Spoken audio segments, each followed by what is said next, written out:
Welcome everyone.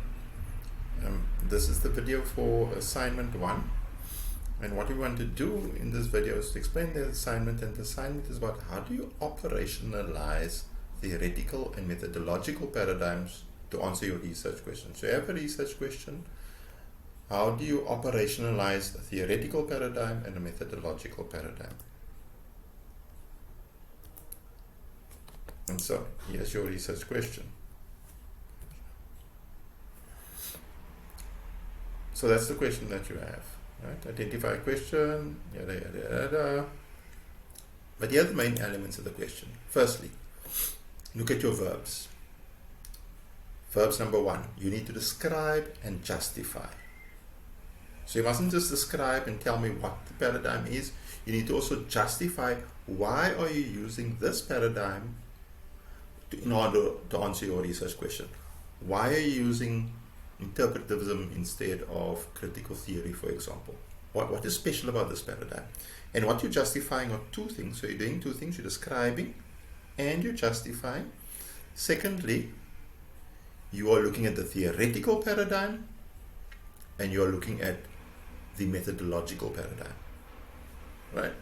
So using interpretivism, constructivism, or critical theory, or using quantitative or qualitative methods.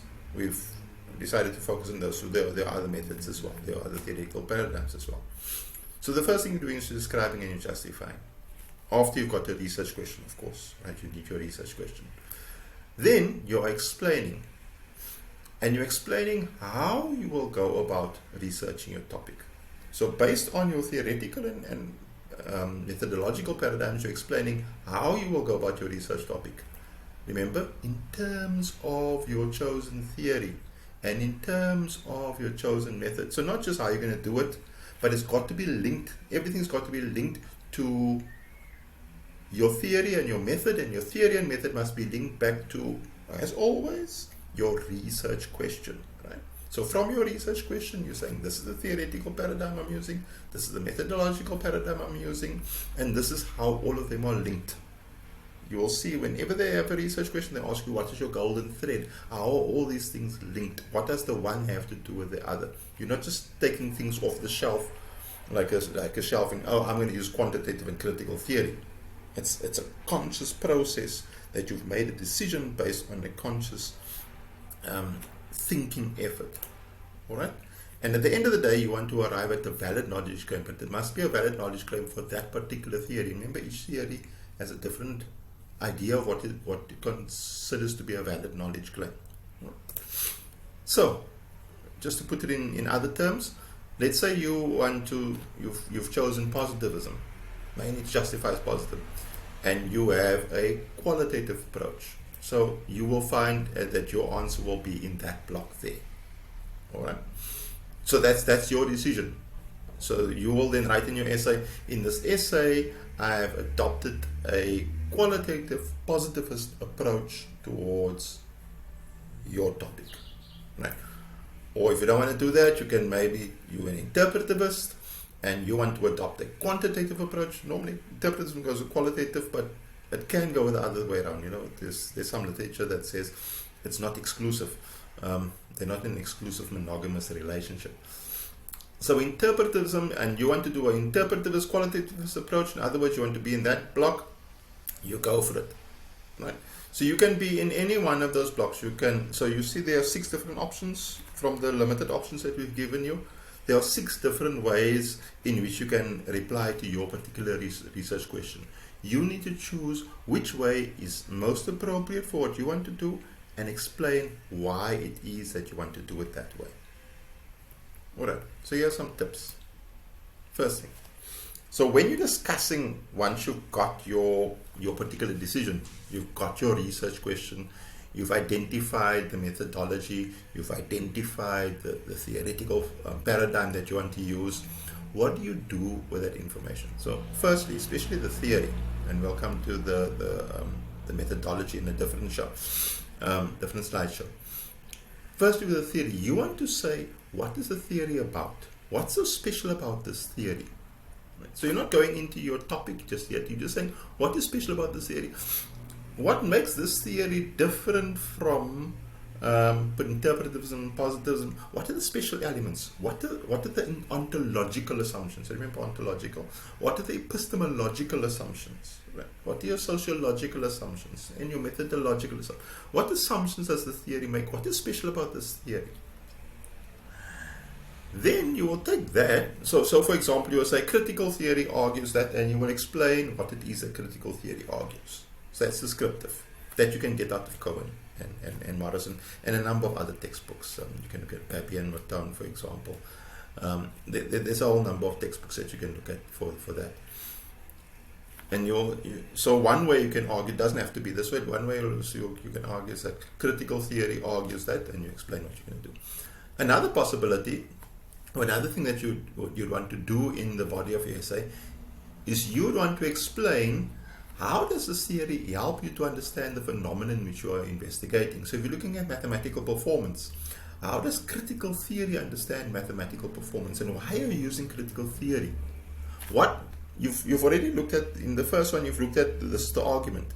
So what does that have to do with my particular problem of mathematical performance, or of the use of academic paperwork?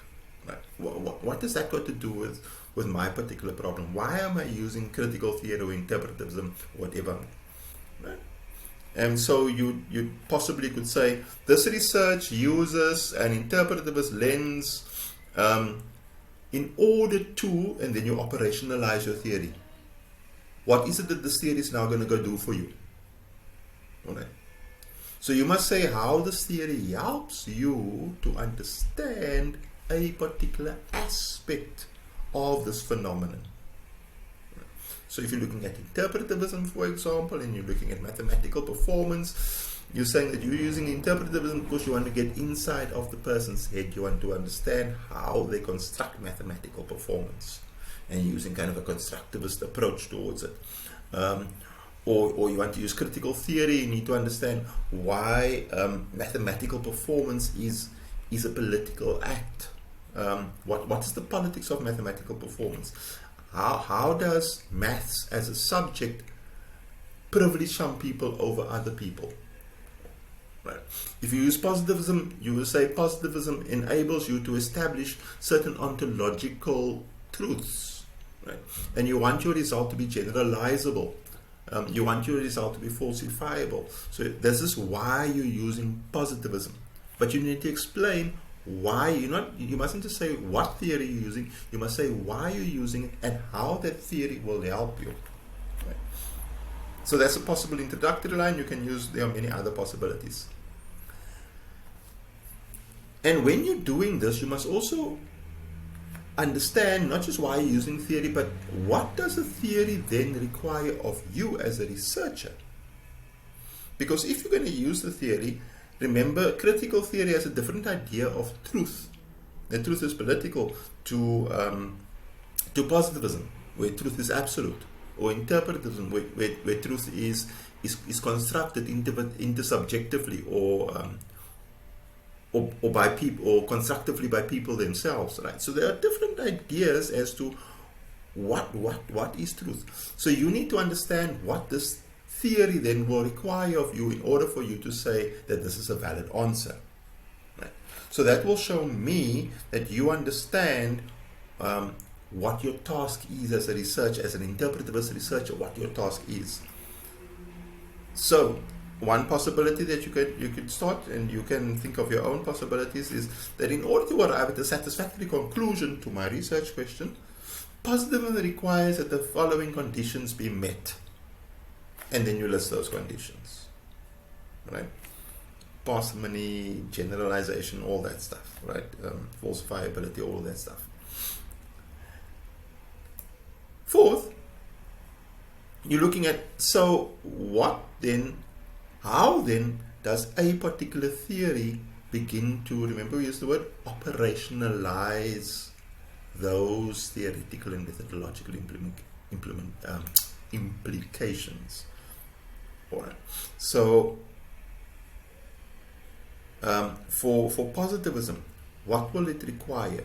You will need to explain how the way that you're going to go about your research is going to guarantee generalizability, parsimony, falsifiability, the whole katuti. Right? And how your research and your research design will meet the requirements of your particular theory. So you're going to be looking in particular at the methodology that is typical for such a theory, and Cohen has a couple of ideas about that. Right. So in other words, one possibility is you can say, in order to satisfy the conditions of interpretism mentioned above, by the way, this essay will do the following. And this is how you're going to design the essay. This is how you will arrive at generalizability, parsimony, and so on and so forth.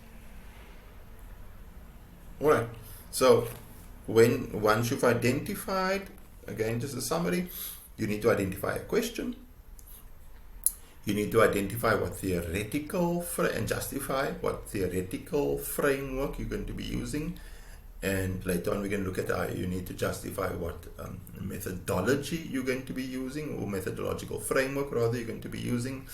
And then once you've identified that, you need to say what is so special about the theory.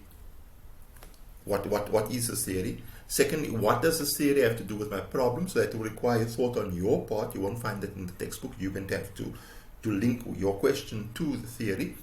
Secondly, what does a valid answer require for your particular theory? What exactly is your task in this particular thing? With your particular research question. As a researcher, what do you have to do in order to establish a satisfactory truth? And finally, how will your particular theory, or how will your particular research design arrive at that particular truth that you've had?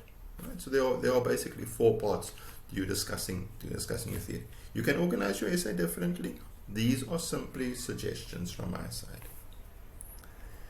And so, if you have any questions at any time, say, Tim, I don't understand this that Cohen is saying here. He's written a paragraph and it's all gibberish. You email me, right? Or you WhatsApp me. Say, Tim, we need to talk about this. Send me the quote and then let me think about it a bit, and then I can get back to you. All right? But don't struggle through these things. The text is sometimes a bit dense. If you're not sure, send it to me. But do not cut and paste. Paraphrase, summarize. If you don't know what it means and you can't put it in your own words, you contact me and we can chat about what it means, and then you need to put it in your own words. But you're paraphrasing. You're using your quotations very, very sparingly. Alright? So there's my context. Thanks very much. Until later.